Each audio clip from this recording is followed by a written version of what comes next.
Hey, what's going on, guys? And welcome back to the final video covering section 4 in part 2.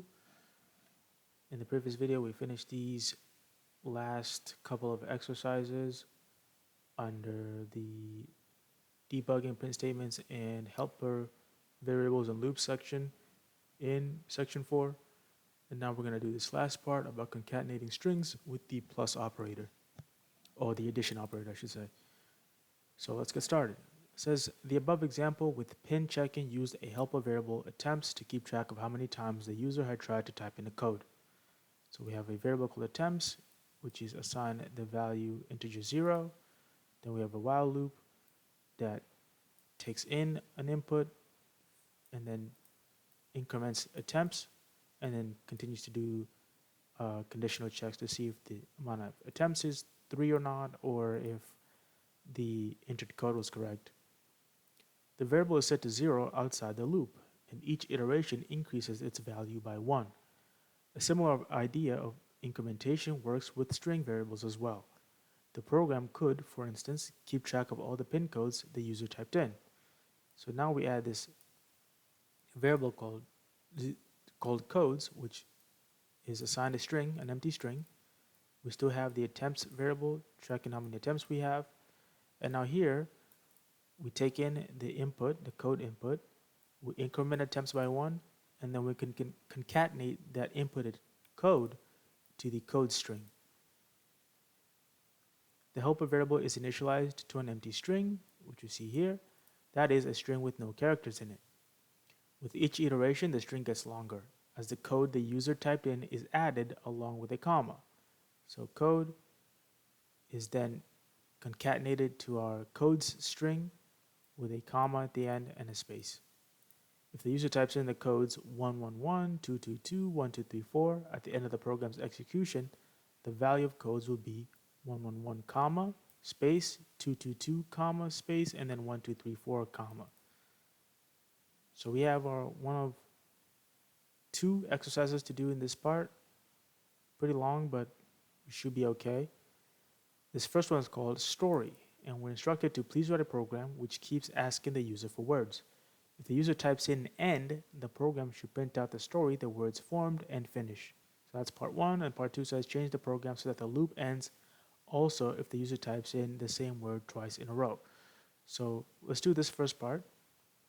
We're going to have a variable called string, which is going to hold an empty string. Then we're going to have a while loop. We're going to take in a word, which is equal to an input. Please type in a word.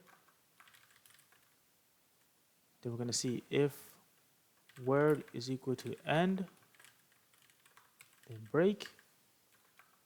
Otherwise, do string is equal to word plus a space. So let's run this and see what happens. It was a dark and stormy, I spelled that wrong, night. And if I type end here, I'm sorry, we have to print out the string at the bottom. Print string. Run this again. It was a dark and stormy night. And, okay, we only get night here. If word equals end, break, string. Oh, I'm sorry, it should be string plus word. Okay. Let's try this again. It was a dark. We'll just end it here. There we go. Then it prints it was a dark. Now, in part 2, we're told change the program so that the loop ends also if the user types in the same word twice in a row. So here we're going to have another tracker variable called previous. I'm just going to abbreviate to priv. Also an empty string. Then we're going to say word is equal to our input.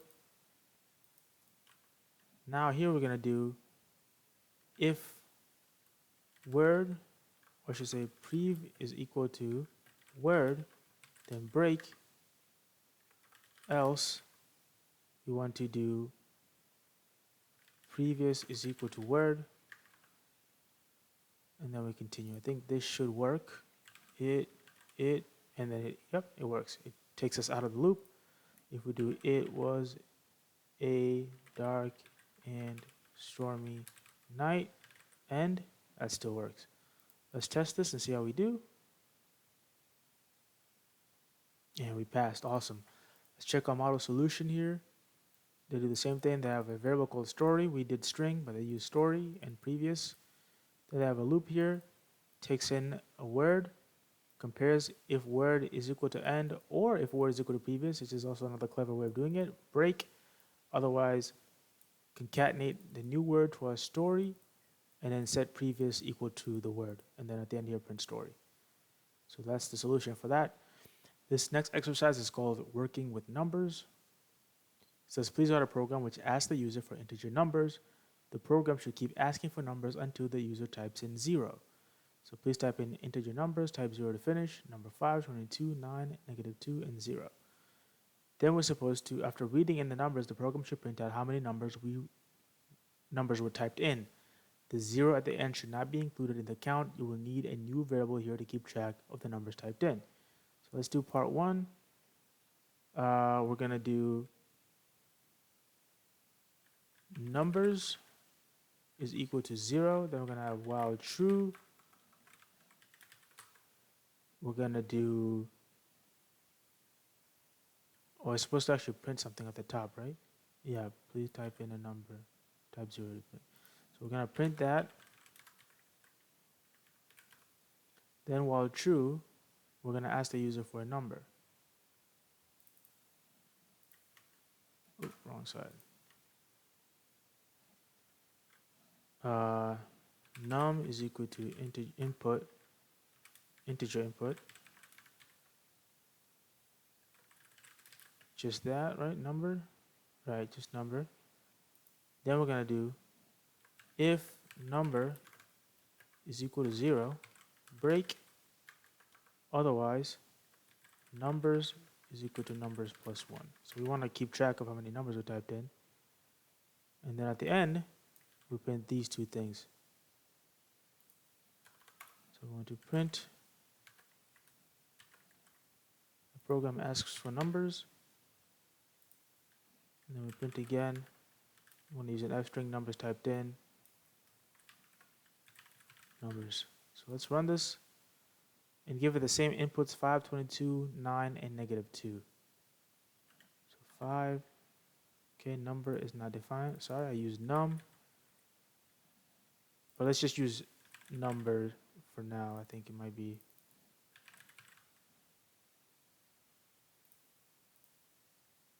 Let's change this to tracker.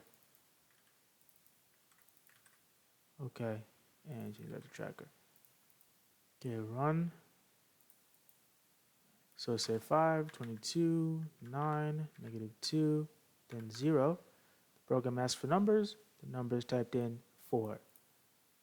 Okay, now part 2 says to calculate the sums. The program should also print out the sum of all the numbers typed in.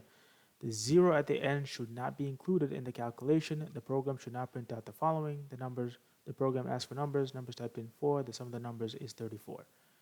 Okay, so we're going to need another variable here called sum, which is equal to 0. Then here we're going to do if numbers are going to, otherwise sum is equal to, which says sum plus equals number.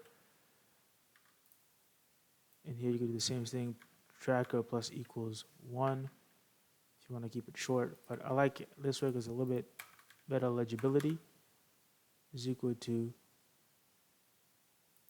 sum plus number. So take whatever value of sum is and add number to it. I mean the current value of sum and add number to it, which is the same thing as doing the plus equals, like that. So let's run this again. 5, 22, 9, -2, 0. And we also got to print out the sum, right? The sum of the numbers is 34. I'll just copy this. Put in sum here, run it again. 5, 22, 9, -2, 0. Numbers typed in 4. The sum of the numbers is 34. Okay, now we're supposed to calculate the mean. The program should also print out the mean of the numbers. The 0 at the end should not be included in the calculation. you may assume the user will always type in at least one valid non-zero number.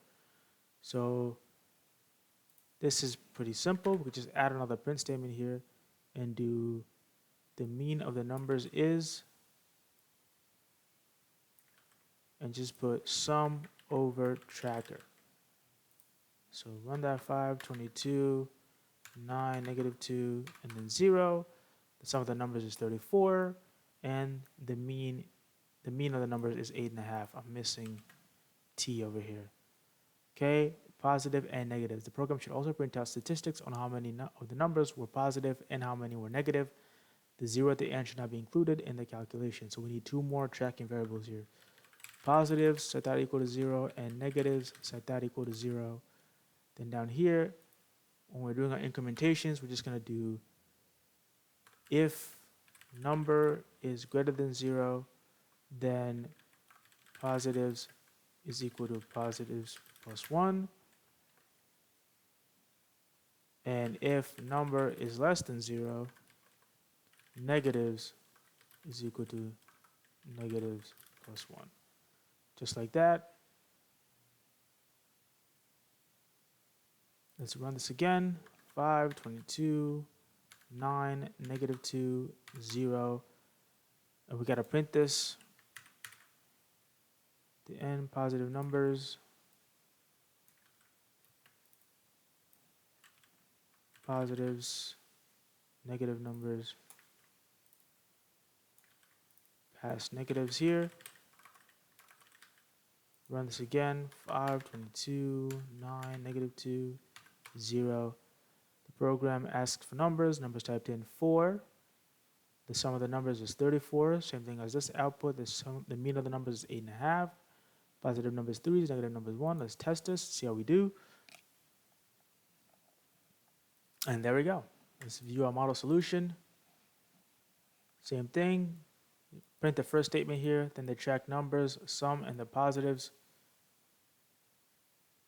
And they didn't track negatives separately. They did something clever here.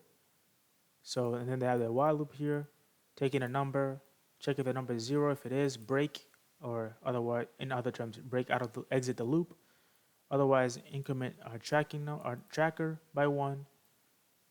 Add the current number to the sum, and then check if number is greater than 0, then increment our tracker for the positive numbers. Then they print out that the total number of numbers typed in, the sum of the numbers, the mean of the numbers, what the positive numbers were, and then to calculate the negative numbers, they just did the total amount of numbers typed in minus the number of positive numbers typed in, and that gives you the answer for the negative numbers. So you could do it like this, and you can do it the way we just did over here, a little bit longer, but still works. You could remove some of these spaces here, just to make it a little bit cleaner. And yeah, that's it. So that's the solution for that. There's a quiz here at the bottom. I'm gonna do that off screen. But that's the end of section 2. In the next video, we will be starting with chapter 3, which is a little bit more on loops. So thank you so much for watching. If you guys enjoyed this section of the course, let me know in the comments if you have any feedback about my videos. I truly appreciate it. Please make sure you check out the GitHub repository. All my solutions go there. If any notes, go over there. If you have any questions, leave them in the comments. I'll try my best to respond in any way that I can to help you understand the content, or just any other questions about programming that you have. If you guys want me to take on any other courses online from Free Code Camp, or if there's another MOOC, one of these massive open online courses from the University of Helsinki that you guys want me to take on, let me know. I will gladly do a video on that. If you guys want tutorials on other languages and technologies, like doing full stack development with Next.js, etc. If you guys want tutorials on React.js, on TypeScript, on JavaScript, on HTML, on CSS, let me know. I'm more than happy to make those videos for you guys if there is a demand for it. Like I mentioned at the beginning of this course video, learning the fundamentals of programming, especially right now in the age of vibe coding and programming with AI, knowing the fundamentals is so crucial because it helps you understand what the code is actually doing. And if you experience any bugs or errors, you can debug them. You can also write tests for for that code that the AI generates, because writing good tests is important to make sure that your code will always work no matter where it's uploaded, right? So that's one of the most fundamental parts of writing good code, is being able to write tests for your code. So yeah, if you guys enjoyed this video, please give it a thumbs up, and I'll see you guys in the next video where we're going to be starting part 3.